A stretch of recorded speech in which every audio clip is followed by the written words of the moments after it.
সুন্দরগড় জঙ্গলে নদীর ধারে একটা গাছে টুনি পাখির বাসা ছিল। সেখানে টুনি আর তার দুই ছানা থাকতো। জঙ্গলে আরো অনেক পাখি থাকতো। তার মধ্যে ছিল এক দুষ্টু কাক। সে কারো ভালো দেখতে পারত না আর খুব হিংসা করত। আর ছিল জাদুকর ঈগল কবিরাজ। একদিন সকালবেলা, কি হয়েছে আমার ছোট্ট ছানা?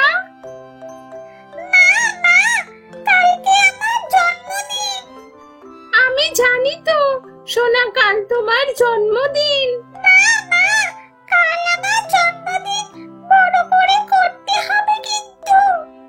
হ্যাঁ আমার সোনা, কাল তোমার জন্মদিন আমি খুব ভালো করে করব।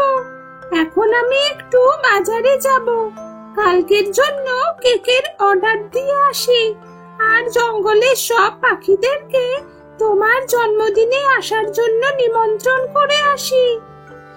এই বলে টুনি বাজারের দিকে রওনা হলো। এই যে টিয়া দিদি, কাল আমার ছেলের জন্মদিন, আমাকে একটা সুন্দর কেক বানিয়ে দিও, কাল আমি এসে নিয়ে যাব। আমার ছেলের জন্মদিনে তোমাকেও নিমন্ত্রণ করলাম, তুমিও কাল আমার বাড়ি এসো। কেকের অর্ডার দিয়ে টুনি বাড়ির দিকে ফিরে চলল। জঙ্গল দিয়ে আসার সময় টুনির সাথে কাক, পায়রা আর জঙ্গলের আরো অনেক পাখিদের দেখা হলো। আরে টুনি বোন যে, কোথায় চললে? কাল আমার ছেলের জন্মদিন, তাই কেকের অর্ডার দিতে গেছিলাম। বাহ, এ তো খুব ভালো কথা। তা তোমার ছেলের জন্মদিনে আমাদের নেমন্তন্ন করবে না? করব তো, আমি তো তোমাদের সবার বাড়ি যেতাম নিমন্ত্রণ করার জন্য। তোমাকে কষ্ট করে আমাদের বাড়ি আর যেতে হবে না, তুমি আমাদেরকে এখানেই বলে দাও। ঠিক আছে পায়রা দিদি, কাক দাদা আর তোমরা সবাই কাল বিকেলে আমার ছেলের জন্মদিনে আমার বাড়ি এসো, তোমাদের আমি নিমন্ত্রণ করে গেলাম। হ্যাঁ হ্যাঁ টুনি বোন, তুমি একদম চিন্তা করো না, কাল আমরা ঠিক সময় তোমার বাড়ি চলে যাব। সব পাখিদের সঙ্গে কথা বলে টুনি গেল জাদুকর ঈগল কবিরাজের বাড়ি নিমন্ত্রণ করতে। কি রে টুনি, তুই হঠাৎ আমার বাড়ি এলি, কি ব্যাপার? কবিরাজ মশাই, কাল আমার ছেলের জন্মদিন, আপনি বিকেল বেলা আমার বাড়ি যাবেন। আরে তো খুব ভালো কথা রে। ঠিক আছে টুনি, তুই চিন্তা করিস না, আমি ঠিক সময় চলে যাব। পরের দিন সকাল থেকে টুনি তার ঘরটাকে খুব সুন্দর করে সাজালো আর বাজার থেকে জন্মদিনের কেকও নিয়ে এলো।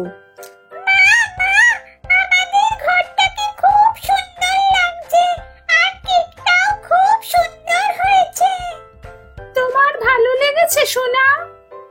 বিকেল বেলা পায়রা, টিয়া, কাক, কবিরাজ ঈগল সবাই একে একে জন্মদিনের অনুষ্ঠানে এসে হাজির হলো। আপনারা সবাই এসে পড়েছেন, আমার খুব ভালো লাগছে। তাহলে এখন জন্মদিনের অনুষ্ঠান শুরু করছি। হ্যাপি বার্থডে হ্যাপি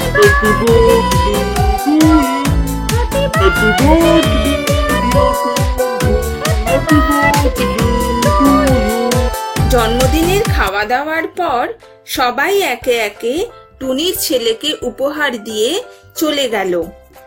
রইল শুধু দুষ্টু কাক আর ঈগল কবিরাজ। হ্যাঁ রে টুনি, আমি তো তোর ছেলের জন্য কোনো উপহার আনিনি। তুই তো জানিস আমি জাদু দিয়ে জিনিস এনে দিতে পারি, তাই ভাবলাম তুই যেটা চাইবি সেটাই তোকে উপহার হিসেবে এনে দেব। এখন বল তো তোর কি চাই? আমার কিছু চাই না কবিরাজ মশাই, আপনি এসেছেন এতেই আমি খুব খুশি। তাই বললে কি হয় রে টুনি? তোর ছেলের জন্মদিনে কিছু তো একটা দিতেই হবে উপহার হিসেবে। কবিরাজ মশাই, যদি কিছু দিতেই হয় তাহলে আমার ছেলেকে দিন। ঠিক আছে। কিরে টুনটুন, বল তোর কি চাই? তুই যা চাইবি আমি তোকে তাই দেব। আমার খুব লজেন্স খেতে ভালো লাগে, আমি লজেন্স খেতে চাই। লজেন্স খাবি? হা হা, ঠিক আছে, তোকে আমি একটা লজেন্সের গাছ উপহার দিচ্ছি।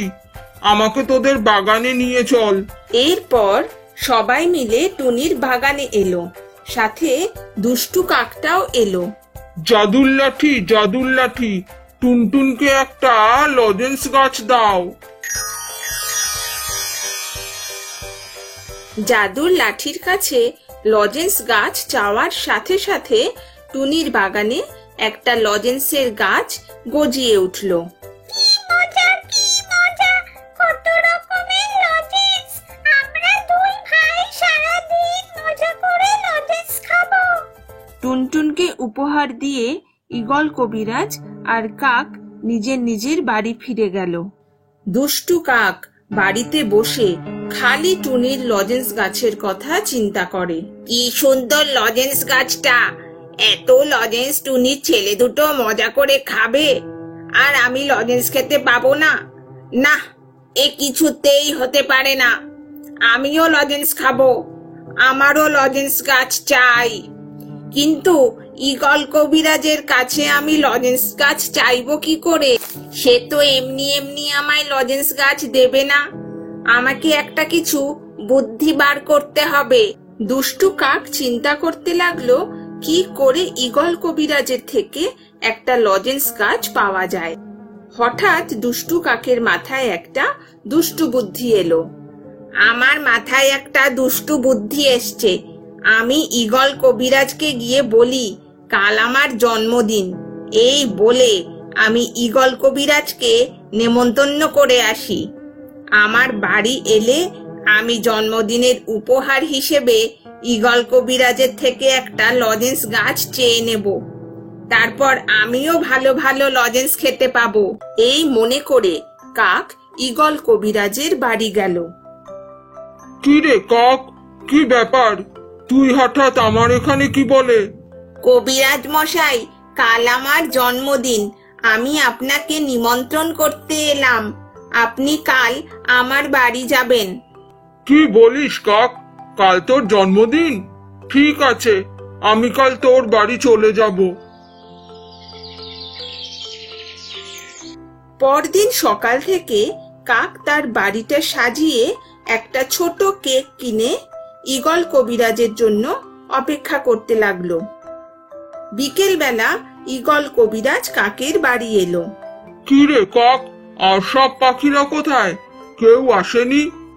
সবাই এসেছিল কবিরাজ মশাই, সবাই খেয়ে দিয়ে চলে গেছে।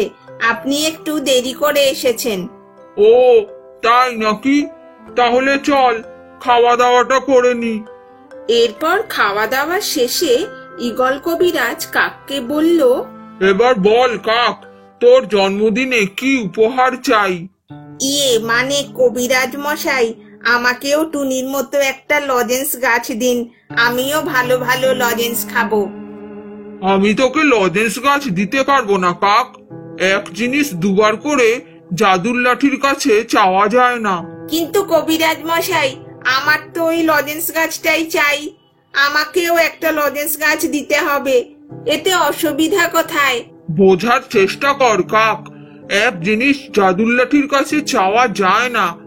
এক জিনিস চাইলে জাদুর লাঠি আমাকে লোভী ভাববে, আর লাঠিটা আমার গুরুর কাছে ফেরত চলে যাবে। তুই অন্য কিছু চা, আমি তোকে তাই দেব। ঈগল কবিরাজের কথা শুনে কাক চিন্তা করতে লাগলো, এই কবিরাজ তো কিছুতেই লজেন্স গাছ দিচ্ছে না। আমাকে আর একটা দুষ্টু বুদ্ধি বার করতে হবে। হঠাৎ কাকের মাথায় আর একটা দুষ্টু বুদ্ধি এলো। কবিরাজ মশাই, আমি তো আপনার সঙ্গে মজা করছিলাম। আপনি আমায় যা দেবেন আমি তাই নেব। আমি শুধু আপনাকে একটা কথা বলতে চাই।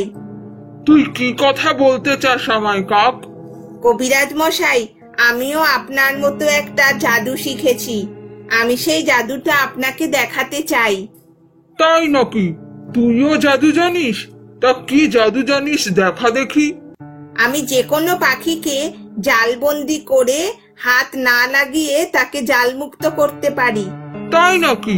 জাদু দিয়ে জাল থেকে মুক্ত করে দিবি? তা করে দেখা দেখি। কাক সাথে সাথে ঈগল কবিরাজকে একটা জালে বন্দি করে জাদু লাঠিটা নিয়ে নিল। এ কি কাক, তুই আমার জাদুর লাঠিটা নিয়ে নিলি কেন? আমি আপনাকে মিথ্যা কথা বলেছি। আমি কোনো জাদু জানি না। এবার আমি নিজেই এই জাদুর লাঠির কাছে লজেন্স গাছ চেয়ে নেব। এমন করিস না কাক, আমার কথা শোন। জাদুর লাঠির কাছে এক জিনিস বারবার চাওয়া যায় না। তুই চুপ কর দুষ্টু কবিরাজ। আমাকে লজেন্স গাছ দিবি না তো? ঠিক আছে, আমি নিজেই জাদুর লাঠির কাছে লজেন্স গাছ চেয়ে নিচ্ছি। জাদুর লাঠি, জাদুর লাঠি, আমাকে একটা লজেন্স গাছ দাও। জাদুর লাঠির কাছে লজেন্স গাছ চাইতেই লাঠিটা কাকের হাত থেকে উড়ে গেল আর জাদু দিয়ে কাককে জালবন্দি করে ফেলল। সাথে সাথে ঈগল কবিরাজের জালটাও অদৃশ্য হয়ে গেল। এ বাবা, এ কি হলো? আমি যে জালবন্দি হয়ে গেলাম। বেশি লোভ করতে গিয়ে এ কি বিপদ হলো আমার। তোকে তো আমি বারবার বারণ করেছিলাম কাক, তুই শুনিসনি আমার কথা। আমাকে জাল থেকে বের করুন কবিরাজ মশাই। আমার দুষ্টু বুদ্ধির জন্য আমি নিজেই জালে বন্দি হয়ে গেলাম। তুই খুব লোভী কাক, কারুর ভালো তুই সহ্য করতে পারিস না। তুই এখন থেকে এই জালবন্দি হয়েই থাক, এটাই তোর শাস্তি। এরপর ঈগল কবিরাজ সেখান থেকে নিজের বাড়ি চলে যায় আর কাক জালবন্দি হয়ে পড়ে থাকে।